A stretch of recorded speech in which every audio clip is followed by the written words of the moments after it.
Yap, untuk IPPE ya, lanjut ya. IPPE masih akumulasi kuat, average-nya 300-an. Harga saat ini di 338. Yap, market maker-nya jelas sudah cuan luber, tapi dia masih uptrend. Selama masih uptrend, ikutin aja trennya gitu ya. Untuk IPPE boleh nih, besok IPPE boleh dilirik ya. Untuk area buy-nya 330, 338 lah. Oke. SL-nya if close under 322. Kalau nggak dapat ya boleh di HK lah, 330, 340 lah area buy-nya gitu ya. Semoga dia bisa breakout nanti. Ya, semoga dia bisa breakout. Nanti taking profit satunya ya di, ya kalau dikasih sih kalau dikasih sih ya di 360 gitu ya. Itu untuk IPPE. Next, lanjut ke Nelly. Kita cek Nelly ya. Untuk Nelly, oke. Nelly hari ini di 61 ya. Alright. Oke, untuk Nelly kalau besok koreksi with low volume boleh diambil nih, boleh dilirik ya untuk Nelly ya. Tunggu dia koreksi with low volume aja. Kalau besok hari ini bidnya tebel ya. Hari ini bidnya tebal, kalau besok loncat jangan dulu di ini ya, jangan dulu diambil. Tapi secara target sih dia berpotensi menuju ke 422 ya. Menuju ke 422-an lah. 420-an lah ya. Secara target semoga tercapai gitu ya. Untuk Nelly secara teknikalnya kita cek broker summary-nya masih ada akumulasi lemah ya. Diambil oleh YP. Kita cek 1 bulannya.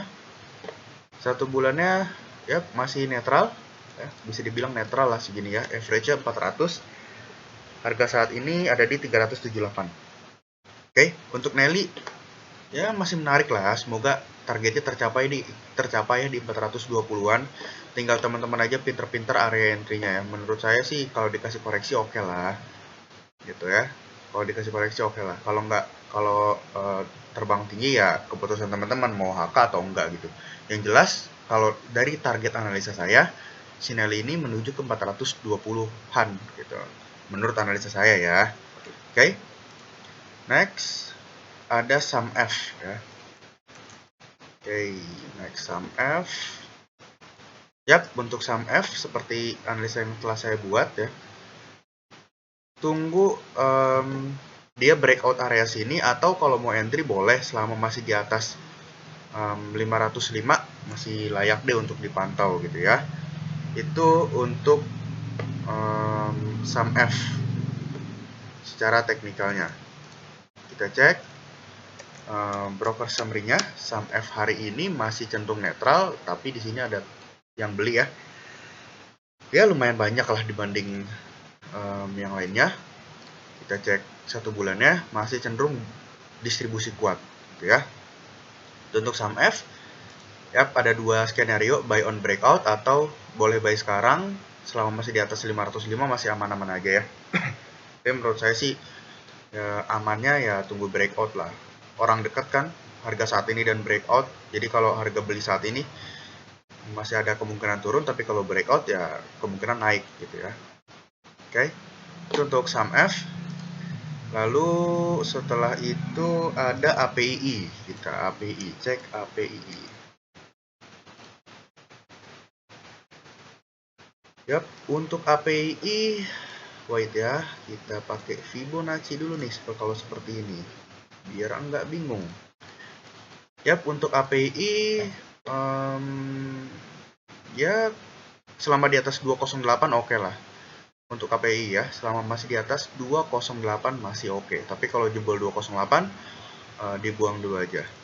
Kita cek secara broker summary-nya. Sorry, salah. API ada yang jualnya big money ya. Si kakak jualan, kita cek 1 bulannya. Yap, masih distribusi lemah untuk si API. Dan menurut saya selama masih di atas 208 aman lah, tapi kalau jebol 208 buang dulu ya. Itu untuk API. Lanjut ke GZCO. GZCO ya, kita cek GZCO. Oke, GZCO hit target ya. Target bukan hit target ya.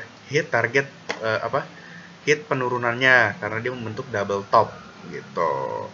Saya kemarin ada suruh beli di area 150, betul banget di sini dia mantul ya. Ketika nyentuh 150 besoknya mantul. Nah, sekarang masih boleh dilirik nih si JZCO selama masih di atas 148 ya. Tapi kalau jebol 148 boleh dibuang dulu. Tuh, tapi ya masih oke lah JZCO ya selama masih di atas 148. Tuh, JZCO sekarang kita cek broker summary-nya. Hari ini masih cenderung distribusi lemah ya. Kita cek 1 bulannya apakah distribusi kuat. Oke, betul sekali distribusi kuat ya. Average-nya 190-an. Harga saat ini ada di 152 ya. Oke, untuk GZTO masih oke lah ini, masih boleh dilirik kok. Ya, selama masih di atas 148. Oke, itu untuk GZTO. Next ada Hope ya. Ini watchlist kita kemarin nih yang to the moon, bro. Tuh, to the moon-nya hari ini. Oke. Yap, pas banget ya dia tertahan di resistensi ini. Oh, sorry, breakout dia, bro. Dia breakout ya. Dia breakout. Untuk si Hope sebenarnya masih oke, masih layak untuk dilirik ya. Boleh ambil selama dia nggak masuk, selama dia nggak breakdown gitu. Kalau dia breakdown ke area sini, buang dulu aja. Itu semoga ketika dia breakout garis kuning ini ya, ketika dia breakout garis kuning ini, semoga nanti pergerakannya akan lebih liar dan gap ini akan tertutup suatu saat. Semoga saja gitu ya. Itu untuk Hope. Kita cek secara bandarmologinya. Yap, ada big money di sini ya, YPCC. Itu masih akumulasi kuat ya untuk si Hope ini. Sorry, 1 bulannya kita cek. 1 bulannya masih akumulasi kuat ya guys ya. Oke, untuk Hope masih seperti yang saya bilang ya analisanya. Masih seperti itu. Next, setelah itu ada Nichol ya. Nichol. Oke. Nichol, waduh banyak sekali coretan. Ya, Nichol analisanya masih sama kok ya selama masih di atas area yang ini ya, selama masih di atas area yang ini. Masih oke, selama nggak breakdown ke area ini, nih. Ke area kotak yang ini masih aman-aman aja. Kalau breakdown ke sini ya kemungkinan dia akan bermain di sini. Gitu. Kalau di sini ya turun ya semoga nanti mantul gitu ya. Itu untuk Nichol. Masih sama kok analisanya, masih belum berubah. Oke, Nichol hari ini masih netral. Kita cek 1 bulannya. Ya, 1 bulannya mulai ada akumulasi ya, akumulasi kuat untuk Nichol. Ya, semoga segera mantul deh. Pokoknya selama masih di atas area sini masih aman-aman aja lah Nichol, nggak usah khawatir kok. Tenang aja, tenang. Lanjut ke ADMR ya. ADMR, kita cek ADMR. Yap, seperti yang saya bilang, ADMR target penurunannya di area sini, pas banget ya dia mantul. Di area sini dia mantul. Yap, untuk ADMR masih boleh dilirik nih selama dia masih berada di pola falling wedge-nya gitu ya.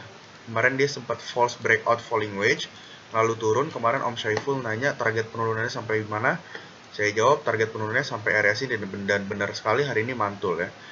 Untuk ADMR selama masih di atas area falling wedge-nya masih aman, tapi kalau jebol area falling wedge ya better buang dulu aja. Jadi itu untuk ADMR. Kita cek hari ini. Masih ada akumulasi kuat untuk ADMR, kita cek 1 bulannya. Yap, masih distribusi kuat ya untuk ADMR ya. Oke, mungkin sekian untuk analisa malam ini ya, cukup. Kurang lebih ada belasan saham ya, atau 20 saham gitu, lupa saya, nggak saya hitung soalnya. Oke. Mungkin penjelasannya cukup sekian ya untuk analisa malam ini. Terima kasih atas requestannya. Ini juga ada beberapa yang belum terjawab gitu ya. Oke, terima kasih atas waktunya. Sehat-sehat semua. Mohon maaf apabila ada kekurang jelasan dari penjelasan saya. Sekali lagi mohon untuk dianalisa lagi ya, karena analisa saya tidak selalu benar gitu ya. Oke, selamat malam.